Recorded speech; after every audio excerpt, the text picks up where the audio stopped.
Zelo slabo.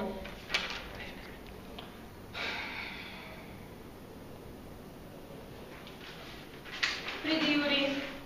Izvoli, čestitam. Hvala. Dobro si pisal. Jo, spet sem šuz dobila. Ja, kaj si pa delala? Ti pokaž test. Ja, kaj še nisi nič učila? Jaz sem se včeraj do 6. zvečer, pa sem šla po fuzbal gledat. Sem nič ne smeš mamici povedat, prav? Okej.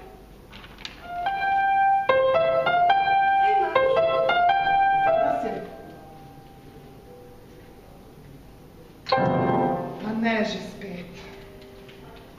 Živo, Sara, kaj pa počneš? Gledam televizijo, kaj pa ne drugega počnem, če mi je dolgo cajt? Ja, pa se ne bi šla rajši učiti, spet je bil cvek pri matematiki. Pa sej ga bom popravila, no. Lej, jaz moram za letale fuzbal pogledati do konca, to je moja pravica, da gledam televizijo. Poslušaj, to ni tvoja temeljna pravica. To je tvoja pravica do učenja, zato zahtevam, da ugasneš televizijo in se greš učiti.